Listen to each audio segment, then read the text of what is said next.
Hello friends, welcome to Arya Socio Academy. Please like, share and subscribe my channel and also press bell icon.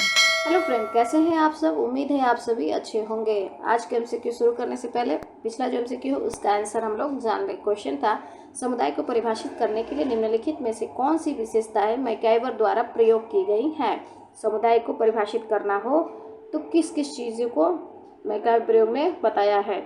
तो किसी भी चीज़ को बताया ना परिभाषित करने के लिए मुख्य रूप से क्या तत्व है उसके, जीएल से। कोई भी बात करेगा तो कोई जीएल की बात करेगा, कोई एलसी की बात करेगा तो कोई जी को छोड़ देगा, जी का कोई दूसरा नाम देगा। तो इस तरह से हर परिभाषा में मुख्य रूप से ये तीन तत्व देखने को मिलते हैं। तो इसलिए हमें क्या करना है, कभी भी स्टडी की जाती है तो बेसिक रूप से जो मूल रूप है उसका अध्ययन करते हैं। बाकी शब्द का परिवर्तन करके उसी चीज़ को कई विद्वान कई समाजशास्त्री बताते रहते हैं, तो हम बस उनके शब्दों को ध्यान देंगे।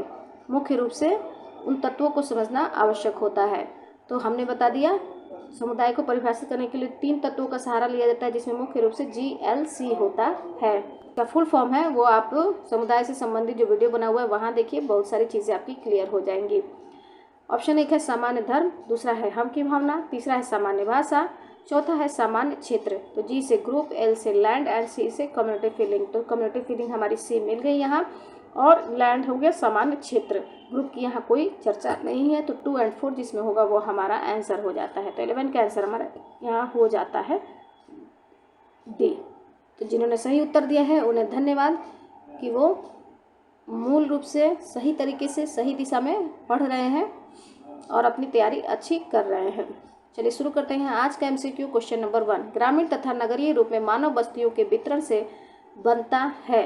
ए द्विभाजन, बी सातत्य, सी द्वंद्वात्मक व्यवस्था, डी नगरीय विकास। तो यहाँ ग्रामीण तथा नगरीय के मानव बस्तियों जो होता है, चाहे वो ग्रामीण के रूप में हो नगर के रूप में हो, तो बस्तियों के वितरण, बस्तियों का जो वितरण है उसे क्या कहा जाता है, उसे क्या बनता है। सातत्य क्या होता है, नगर के गुण गांव की तरफ और गांव के गुण शहर की तरफ आते हैं, तो ये सातत्य कहलाता है। द्वंद्वात्मक व्यवस्था मार्क्स में देखा गया था, तो यहाँ इससे कोई लेना देना नहीं है। नगरीय विकास सिर्फ नगर की बात करता है, तो यहाँ भी इससे कोई लेना देना नहीं है। तो हमारा फर्स्ट का आंसर यहाँ हो जाता है ए द्विभाजन। नेक्स्ट क्वेश्चन नंबर 2, निम्नलिखित में से कौन प्रजनक तथा परजीवी नगरों का एक व्यापक वर्गीकरण का प्रयास किया है। A BF Hoselitz, B Henry Maine हो सकता है, C Milton Singer, D Philip Hauser. तो यहाँ 2 का आंसर हमारा यहाँ हो जाएगा A BF Hoselitz. Question number 3, निम्नलिखित में से किसने संकेंद्री अंचल परिकल्पना की इस कतिपय क्षेत्रों में संलग्न भावुकता तथा प्रतीकीकरण को शामिल करने की विफलता के आधार पर आलोचना की है।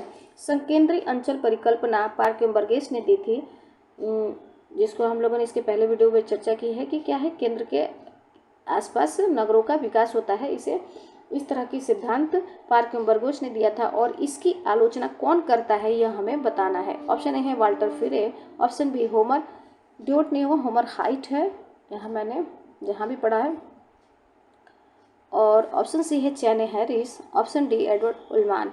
तो हमारा 3 का आंसर यहाँ होगा बी होमर हाइट ने संकेंद्री अंचल की परिकल्पना की आलोचना की है, और उन्होंने क्षेत्रक सिद्धांत दिया है और बताया कि नगरों का विकास क्या है, चाहे क्षेत्र जो होते हैं रेल का मार्ग हो, सड़क मार्ग हो इत्यादि, इसके आधार पर नगरों का भी विकास देखा गया है। तो 3 का आंसर हमारे यहाँ हो गया बी। क्वेश्चन नंबर 4, भारत में टाउन की जनगणना की परिभाषा बहुत लंबी अवधि तक न्यूनाधिक एक ही रही। इसे राष्ट्रीय स्तर पर संशोधित किया गया था वर्ष 1961 में, वर्ष 1971 में, या वर्ष 1981 में, या वर्ष 1991 में।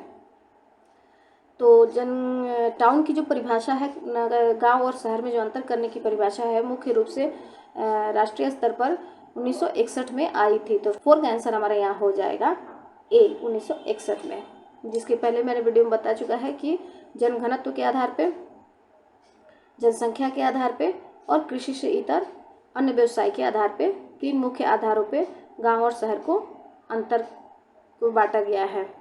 तो 4 का आंसर हमारे यहाँ हो गया ए। नेक्स्ट क्वेश्चन नंबर 5,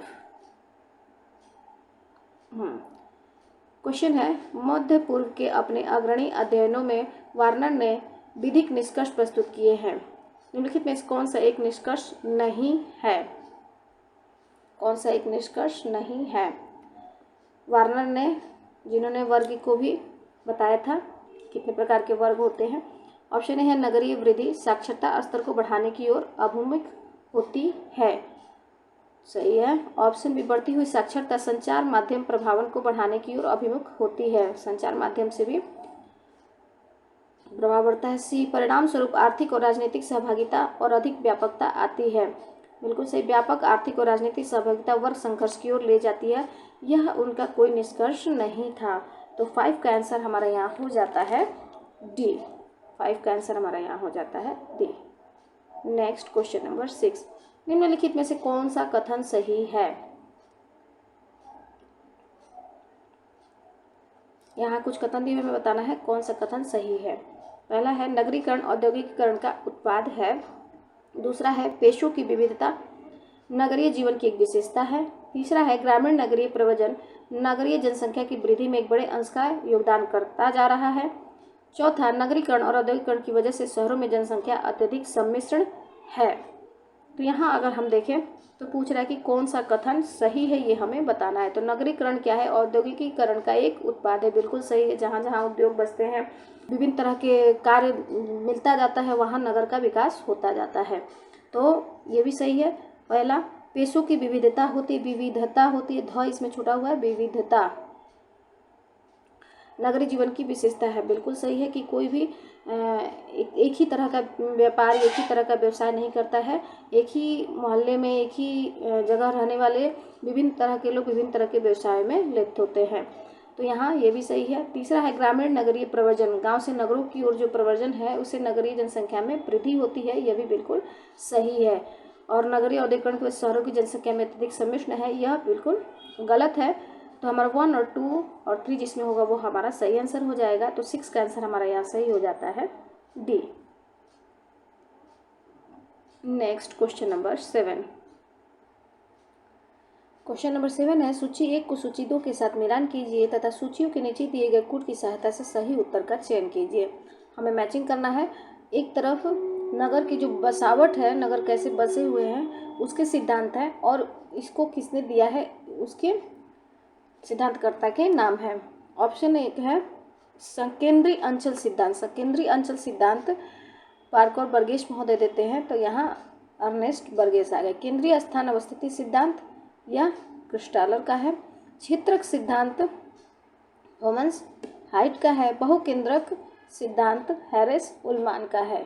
तो हमारा 1, 2, 3, 4 जिसमें होगा वह आंसर हमारा हो गया। 7 का आंसर हमारा यहाँ हो गया सी। सेकेंडरी अंचल सिद्धांत कहते हैं कि इसके पहले बताया था कि नगर का विकास क्या है, एक वृत्त के रूप में होता है, केंद्र के रूप में होता है।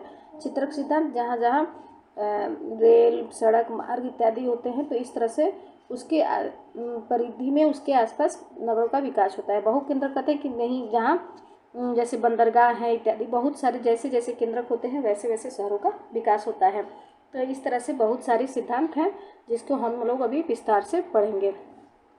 तो 7 का आंसर हमारा यहाँ हो गया सी। नेक्स्ट क्वेश्चन नंबर 1, किस जनजाति में लड़कियों का कौमार्य अवस्था में विवाह संस्कार के रूप में तली बांधने की प्रणाली अपनाई जाती है? ए अंचलीय, बी क्षेत्रीय, सी भौगोलिक, डी परिस्थिति। आई थिंक यह ऑप्शन क्वेश्चन के अकॉर्डिंग ऑप्शन गलत है, और इसका आंसर आप सभी कमेंट बॉक्स में दीजिए। इस तरह के क्वेश्चंस मैंने पिछले वीडियो में बहुत बार कराया है, तो इसका आंसर उम्मीद है कि आप सभी आसानी से देंगे। और देखते हैं किसको किसको इस क्वेश्चन का आंसर याद है और कितने लोग इसका आंसर दे पाते हैं। चलिए देखते हैं नेक्स्ट क्वेश्चन। जब नगरीय जनसंख्या में वृद्धि होती है और संपूर्ण जनसंख्या में नगरीय जनसंख्या का अनुपात स्थिर रहता है तो इसे कहा जाता है? ए नगरीकरण, बी अति नगरीकरण, सी नगरीय वृद्धि, डी जनसंख्या अस्थायित्व। तो इसे हम कहते हैं नगरीय वृद्धि। तो 9 का आंसर हमारा यहाँ हो जाता है सी। नेक्स्ट क्वेश्चन नंबर 10, सूची 1 को सूची 2 के साथ मिलान कीजिए तथा सूचियों के नीचे दिए गए कूट की सहायता से सही उत्तर का चयन कीजिए। यहाँ कुछ बुक्स हैं और उसके लेखक के नेम है, हमें यहाँ मैचिंग करना है। तो द सिटी यह बुक है, ये किसकी, मैक्स वेबर की बुक है। सीधे हम देख लें, डी का हमारा 2, डी का 2 दो जगह है। और पैट्रिक गिट्स की बुक है सिटीज इन एवोल्यूशन, तो बी का 1, बी का 1 यहाँ मिल गया हमारा आंसर। देखिए 2 क्वेश्चन से ही हमारा आंसर निकल गया, तो 10 का आंसर हमारे यहाँ हो गया, बी ए का हो गया। बटलर ने कौन सी बुक लिखी है, अर्बन सोशियोलॉजी, ये बटलर की है। और गिट्स हर्बर्ट की बुक अर्बन सोसाइटी है, तो सी का हो गया यहाँ 4। तो 10 का आंसर हमारे यहाँ निकल के आ गया बी। नेक्स्ट क्वेश्चन नंबर 11, नगरों की अवस्थिति अतिवृद्धि को, जिसमें प्रायः भूमि का बिना योजना के तरीकों से उपयोग शामिल हो, सबसे ठीक ठाक कहा जाता है। नगरों की उस स्थिति को क्या कहेंगे जहाँ कोई योजना नहीं होती है फिर भी विकास होता जाता है, जैसे दिल्ली के आसपास गाजियाबाद और इत्यादि जो होते जा रहे हैं, तो क्या है, पहले से योजना नहीं थी लेकिन विकास होता जा रहा है, तो इस चीज़ को हम क्या कहेंगे। ऑप्शन ए है नगरीय फैलाव, ऑप्शन बी पट्टी नगर, ऑप्शन सी बृहद नगर, ऑप्शन डी नगरीय परिधि। तो जितने क्वेश्चंस हम लोगों ने सॉल्व किए हैं, अगर मैंने जो भी बताया है उसके अकॉर्डिंग अगर आप उन क्वेश्चंस को और जो मैं आंसर बताती हूँ उन ट्रिक्स को अगर आपने नोट किया होगा तो इसका आंसर आप इजीली दे सकते हैं। तो आई थिंक आज का जो ये वीडियो है आप लोग के लिए हेल्पफुल रहा होगा। थैंक यू, धन्यवाद।